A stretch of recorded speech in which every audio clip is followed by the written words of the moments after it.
Hello, welcome back. Hope you are doing very good. So this is the next video in the series of tutorials on spin in quantum mechanics. So in the last video, we saw that spin is a special kind of quantum problem because of the fact that it has no classical analog. And we also concluded that we need to change our formalism a little bit. So in this video, we'll start dealing with with this problem, and we'll be seeing what should be the form of the spin operators in quantum mechanics. So I'll start by reviewing what some of the important facts that we have already developed in the last video, but we'll be using these in this video. And in case you have not watched the previous videos, the link is in the description. But in any case, I'll try to keep this video self-sufficient.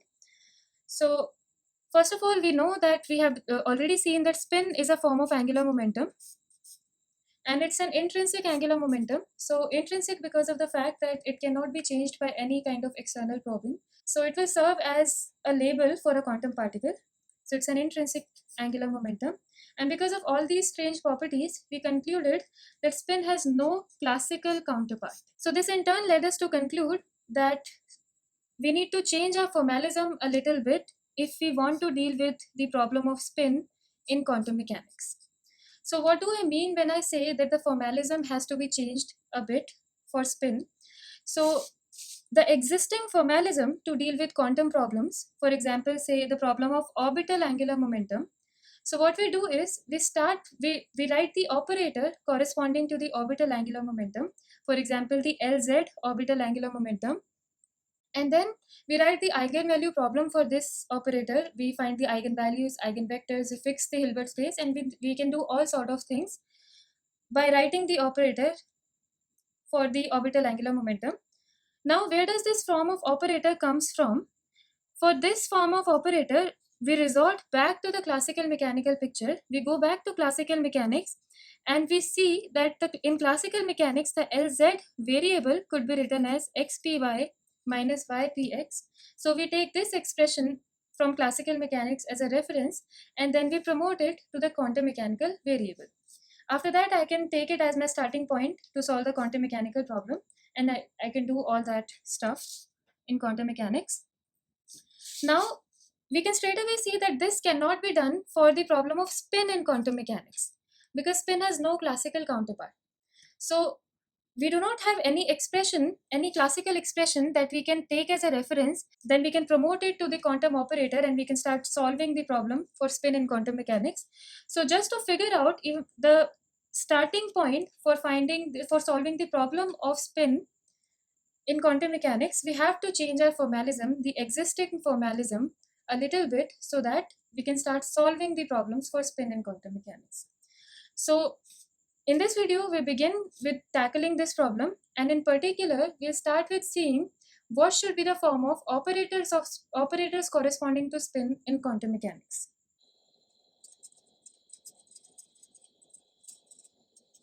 So spin operators in quantum mechanics. So because I know that spin is a form of angular momentum.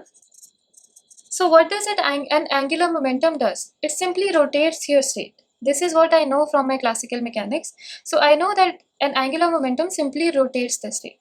So now the states that you have till now been familiar with are the states of this form, the wave functions. So you can maybe you can think about the harmonic oscillator or maybe hydrogen atom. The wave functions were always of this form. Because the space that you are working with, the coordinate space, that the xyz variables, those are continuous variables. That is why these are in form of functions. So the functions that you have been dealing with till now are this sort of wave functions, and this is what we also call the scalar functions. These are some complex functions of x, y, and z.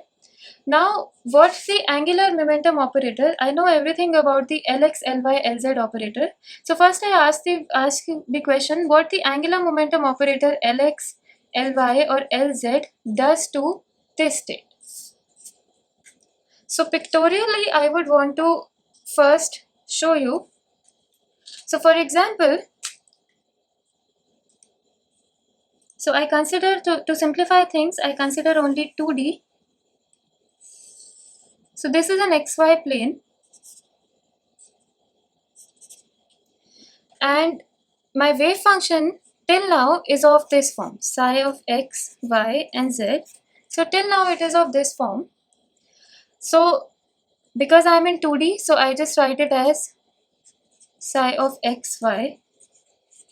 So what the wave function is, I take any point here, so this is any point x, y, and now to each of the points I associate so at any point I can evaluate the function and it will give me some value. Say at x, y it gives me some value and I call it alpha.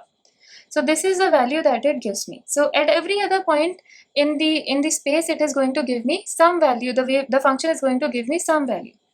Now if I rotate everything with respect to z, so I rotate it in plane, so there is a rotation with respect to the z-axis.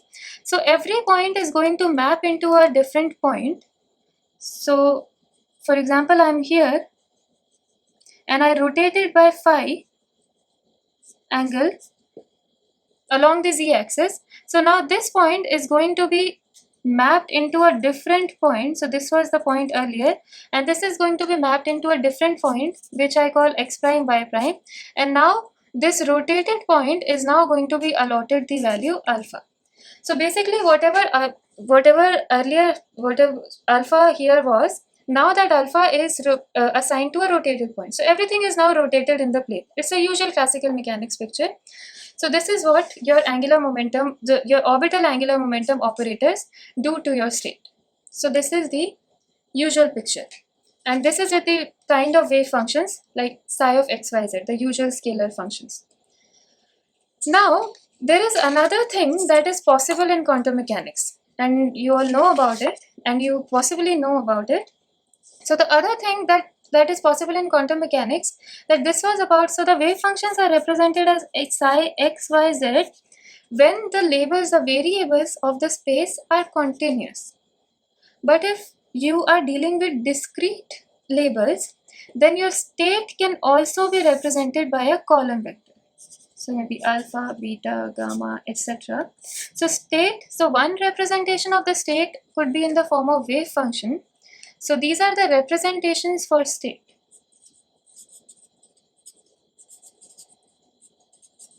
So one could be in the form of wave function when the variables are continuous.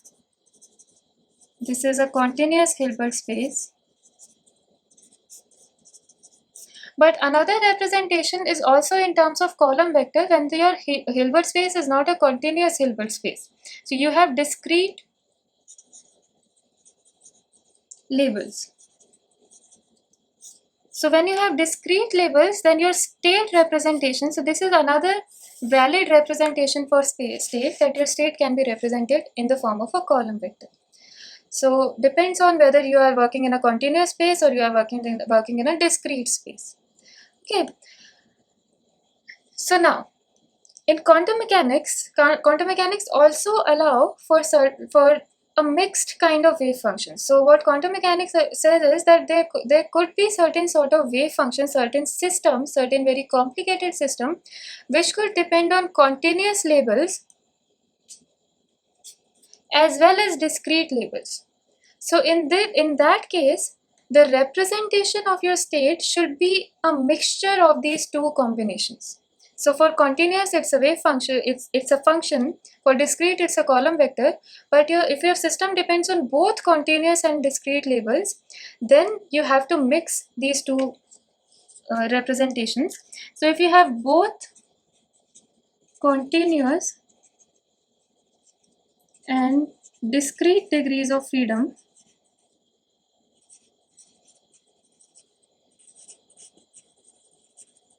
if your system that you are considering, then the state representation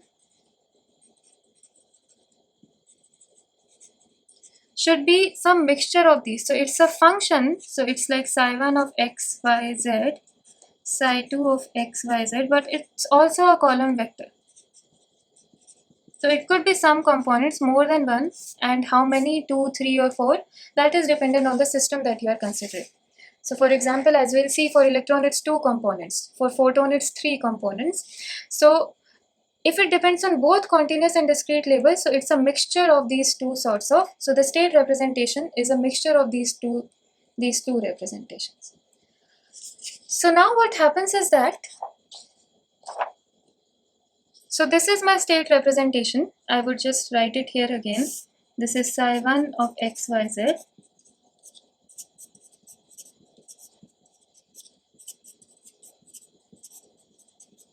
Etc.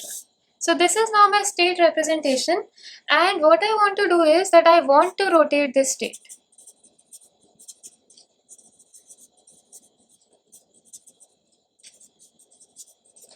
So now I want to rotate this state.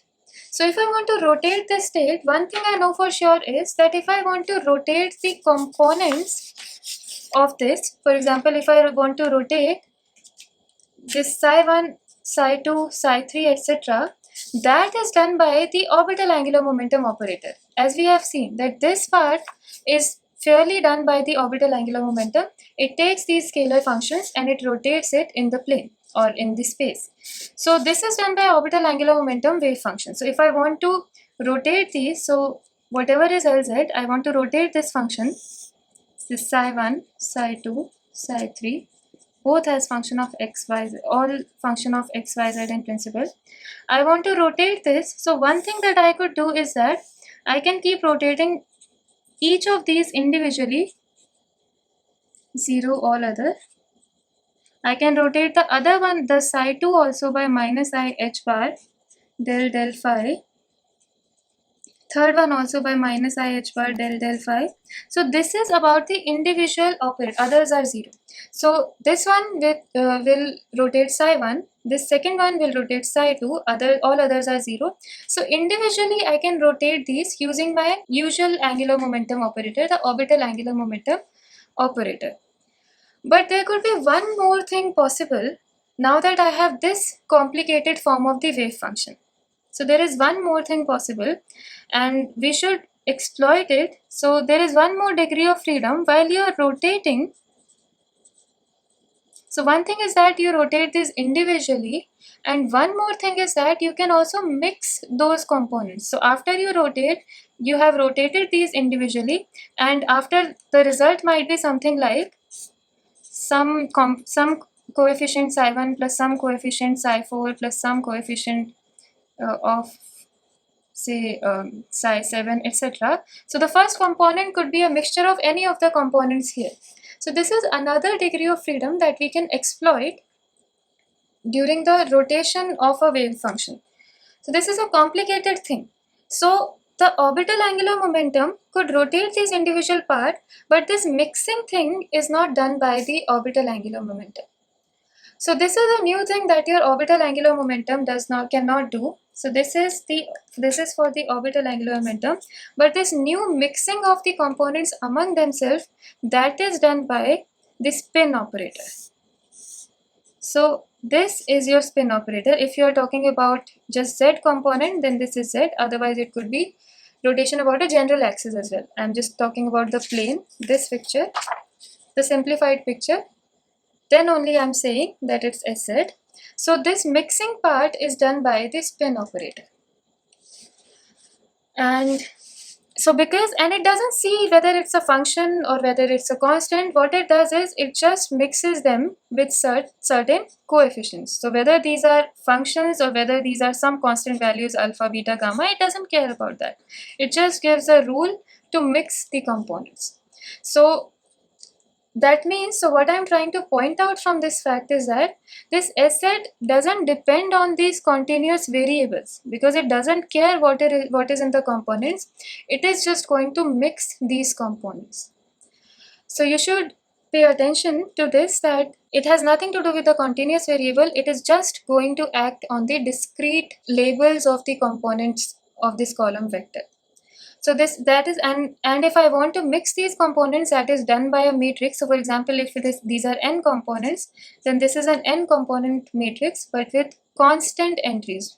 For example, here these are derivatives, these are continuous, these act on continuous variable, but these will act on discrete components only. So this is an n cross n. So this part is done by this sort of behavior, this sort of operation is affected by a matrix with constant components, and that component will govern what sort of combinations you are going to get. So this is a matrix with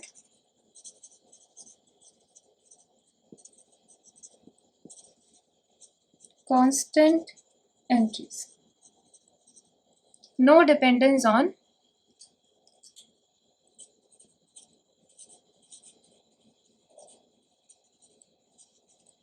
x, y, or z. So it has no dependence on that. It is just going to mix these. So this is an important thing. So at various places when they talk about spin, the matrix, for example, you might be familiar with Pauli matrices. When you talk about electron, you talk about Pauli matrices. Those are 2 by 2 matrices. While when you are talking about the orbital angular momentum, you talk about these differential derivative operators. Yeah, both are form of angular momentums, but these are operators. But if you talk about spin, these are matrices with constant entries, and the reason that these are matrices with constant entries lies in the form of wave functions. So because the kind of wave functions that they act on are more complicated wave functions, and what is the operation of Sz on these wave functions, that dictates that Sz is going to be, the form of Sz operator is going to be a matrix form. So this is quite an amazing result, that you know that what sort of components, where this matrix form of the spin operator comes from. And there is one more thing that I would like to say. So the point is that, so I can also say it the other way. So Sz mixes the, so what Sz does is, so S operator mixes the components of a multi-component wave function, or you could say state vector. And another thing, I can say it another way, that if your particle has spin, so spin means that your wave function has to be in a multi-component form, because otherwise spin has no meaning. You get a multi-component wave, you get spin because you can mix the components. So if there are no components in the wave function, then there is no meaning of the spin operator. So if you say that your particle possesses spin, then the wave function to describe that particle should be a multi-component wave function. And this is an important thing. For example, when you were dealing with harmonic oscillator, you were not considering spin. That is only why that you got the scalar wave function, a function of x, y, or z. But the moment you start considering spin, you have to take into account that your wave function has to be a multi-component wave function. Otherwise, spin operator has no meaning. It is going to mix the components, and if there are no components, spin operator is going to give nothing. It's zero. But if spin is non-zero, then the operator has to be a multi-component wave function. So the other deduction is that you can say it another way. So non-zero spin means, so non-zero spin implies multi-component wave function. And this is an important thing. Here I have introduced it in an ad hoc way. I just argued that these sort of wave functions are possible. So I have introduced these in an ad hoc way. But when we do a more complete treatment, all these things we are doing in a non-relativistic regime. But when you do a more complete treatment using relativistic Dirac equations,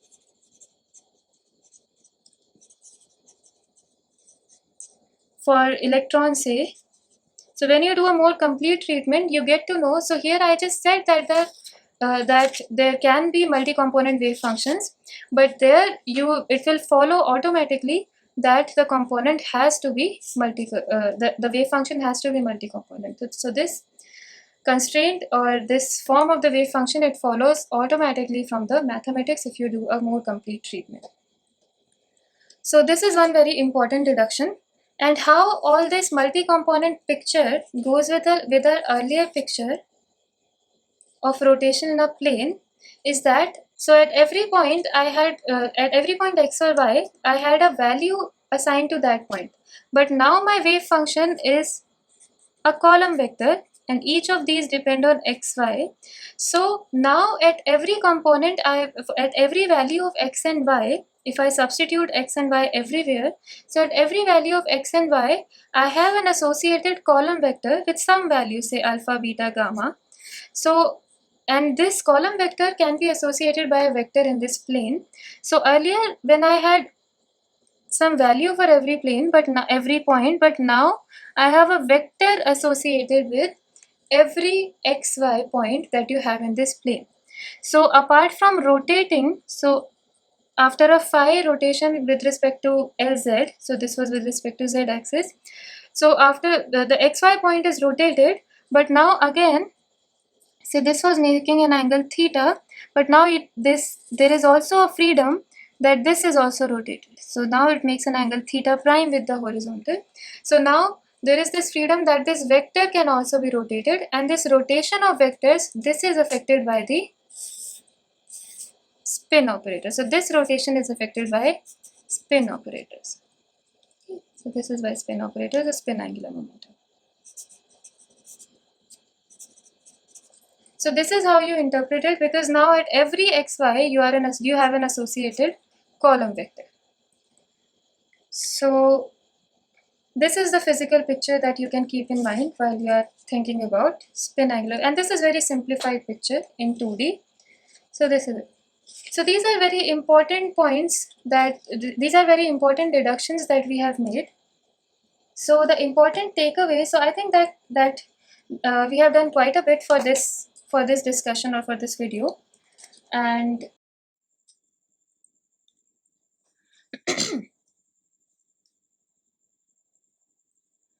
so these are very important deductions that we have made.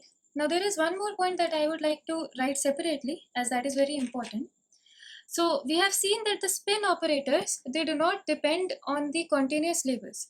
The spin operator is only going to mix the discrete labels, the discrete components of a multi-component vector.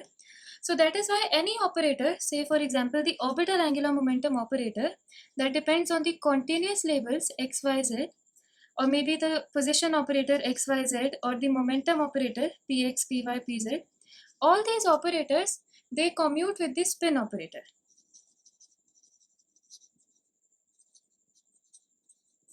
So what I mean specifically is that any component of the orbital angular momentum operator, be it x, y, or z, that commutes with any other component of the spin operator. So this commutator is 0. So these have nothing in common. Their Hilbert spaces do not overlap, so that is why their commutator is 0. And this is the same for any other operator depending on continuous label, for example position or momentum. So this is another important thing.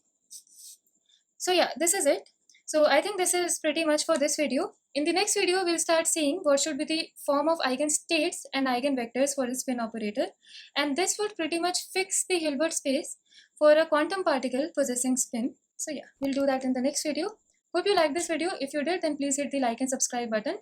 And thanks for watching. See you next time.